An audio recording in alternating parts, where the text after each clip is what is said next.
All right, we're here in Greenville, South Carolina, a wonderful place that you need to come to if you're interested in metal. Pharmacy Records. We're here with the owner, Frank and Will, and Larry and I are excited to be seeked out this place because we heard a lot of good things about it, and certainly any place that has a metal section, somebody or people are stocking this genre of music, we always are interested. And once again, we found a gem of a place that you should come visit to check out your musical tastes. Yeah. So can you tell us how did you get started here? How did this all begin? I actually ran a store for 12 years. It was a bigger kind of independent store. It was first called Manifest, and it changed to Earshot, and it went out of business 2016. And when that went out of business, I decided I would try to give it a shot myself, and we're it'll be 7 years in May. We're glad you did. Yeah. Because now we're here. We're going to benefit from it too. Yeah. So. And when 7 years. Yeah. When I came in here, I recognized a lot of raw black metal albums. Where do you get those albums? We get them from different distributors. We get them from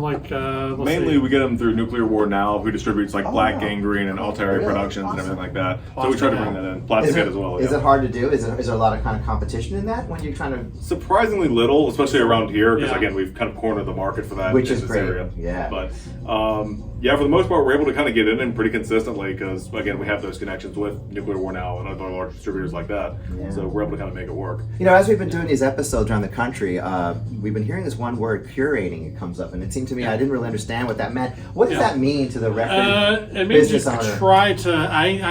Try to pick stuff you like and stuff that you can kind of back or be honest about how much you like it and stuff like that, and kind of just because you can. I think with a store, especially with a store my size, there's only so much stock I can either afford or stuff that I might not even know about, or I like certain indie rock bands and stuff, but I don't know a lot of indie rock bands. I listen more. I came up listening to metal and punk, so that's kind of the stuff I'm comfortable in dealing with. Such a nice ring to my ears. As I'm growing up with the music we love. I grew up in the 80s.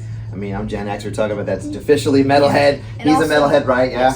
Also, for you. Seeing a record store that has Gorgoroth and Beherit and Dark Throne, that means it's going to be a really cool record shop. And why is that? Tell everybody out there listening on YouTube land. Why is that exactly why do you know that that's a good thing? Well, basically, with most record shops, they don't sell that kind of metal because most of the time it's thrash or heavy, but to find a record shop where there's a lot of good death metal and black metal, it's going to be a really pretty good store. Larry can sniff out a real place with real people doing cool things. We've been lucky all around the country, but this is just a fantastic collection of metal, and so we're going to look forward to shopping a little bit. I want to thank you, Frank and Will. Is there anything else you'd like to say to our friends out there? No, come to the shop. Oh, and we have something else for you. Oh, yeah. Mind if I don't smoke? Actually, I don't smoke, but we do have something for y'all. Here, there we go. Let's just give them. We appreciate you. Metal Music Manor. We're honored you take them. Awesome, thank you. Yeah, we'll put it on the store. Cheers. Thanks, hey, so how'd you come up with the name? Weirdly, it came from a Spaceman 3 album.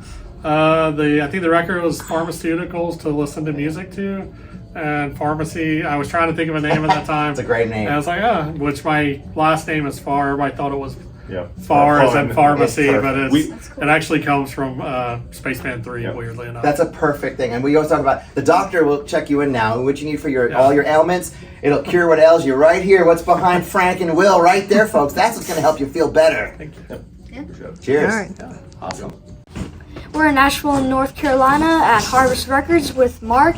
And then this place is more than just a record shop. It has some other things too. But you said you're not really doing those things as much as you used to? When we opened in 2004, we booked a lot of shows, concerts around town, which we don't do as much of anymore. But and we had a record label for a few years that we put out mostly local, limited releases. But we still, we still have monthly art openings in the store. So instead of having posters and stuff up, we've always wanted to have local art and support the local artists. Yeah, and we still have some in-store events. They're just less frequent than they used to be. How long did Rip Records last? Was it for a while that you had it?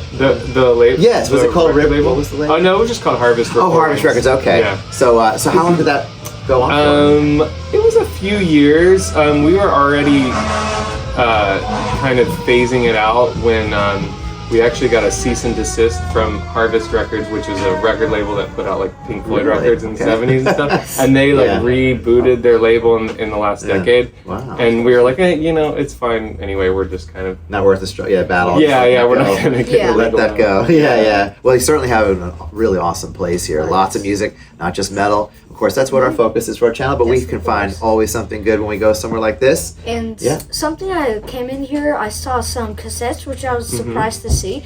You have some In Flames, which I thought was pretty cool.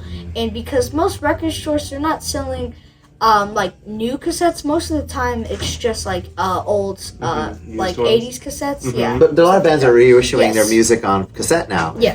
You know, cassette revolution, right? Maybe not as big as the vinyl revolution. Yeah. But yeah, as far as your local clientele, I mean, you have obviously a lot of different genres here. And do you notice that a lot of particular, genre kinds of sells more or less? Or We have a pretty good spread. I mean, you know, like I guess indie rock would be sort of like the number one. is that seller. right? Yeah. But you know, honestly, we sell so much hip hop, a lot of metal and punk, a lot Yeah. of like Americana Yeah, stuff. yeah. So Yeah, really well-rounded, really, just kind of Yeah. diverse, which is what makes this place so cool. we try to keep it interesting for pretty much anyone to Yeah. walk in here. Yeah, it's really awesome. We're looking forward to doing some shopping. And you're into cassettes these days? Yes, I do collect cassettes. Yeah. It's kind of funny how because CDs now, I don't know if you've heard this, but a lot of the manufacturers of CDs, the material that they used to make CDs, it's probably there's a shortage. I don't know if that's true, but they stopped making as many CDs as they used to. I still love my CDs. But vinyl seems to be what we are focused on, right? And I've always had vinyl as a kid. Would you say you like vinyl more than cassettes now or CDs? Still, I would vinyl? say that cassettes, I love collecting them, Yeah. but with CDs, I feel like there's kind of they're my least favorite out of the three to get Yeah. for format-wise. But vinyl, of course, is my favorite to get for format-wise. Of course, my car still has a CD player. You know? Yeah, that's a big part of it. And I like, Mine too. I like what Pete Pardo said to Sea of Tranquility. He's like, hey, if you don't have the record or the CD or the cassette, you have nothing. If your internet goes out, your computer goes kablooey, you got nothing. I love that. I love that. I like how he said that. That's One thing I noticed, was like, 10 years ago, people would come in and say, hey, do you have cassettes? I bought an old truck and it only has a tape player. Now we're the generation of cars where the old cars that people are buying have CD players. Oh, yeah. So now they're coming in and being like, hey, I got a car and Yeah. it has a CD player and I don't have CDs. So Or adapter for if you have a car, it doesn't have a CD player. Yeah. And again, I'm getting the adapter, but luckily my car has a CD player still. Yes. So it's gonna be hard to get pretty rid of that cool. one. You'll inherit that. Yeah, I will. Yeah, but Mark, so how long has this place been in business for? since 04, so 04? 18 and a half years. Yeah, Asheville, North Carolina. Asheville's always been a really great place to visit. It's an art colony, kind of with a lot of people that moved here from different parts of the country to be a part of this area. But if you're in Asheville, North Carolina, come to Harvest Records, come talk to Mark like we're doing right now. Yeah. Support your independent record stores. I mean, that is a big part of our focus, isn't it? Oh, yes. Heavy Metal Music Manor, while the title's Heavy Metal, we're focusing on supporting record shops that we find interesting, that are interesting already. We're just kind of, jumping on the bandwagon there with that because we already are good without our help, right? Yes. But we want to certainly continue to support these places. Cool. But yeah. Thanks for But coming thank in. you for coming. Appreciate Yeah, you. all right, Sure. thank Brother. Nice to meet you. Yeah. Cheers. Great to meet you. We're finishing off episode 20 of our brand new Manor. Oh yes, now we're posh. That sounds good. Yeah, I'll take that. We'll live there. But you know what? George Vanderbilt did a nice favor for us, and he built this place. We're in Asheville, North Carolina, and really lovely state, very European.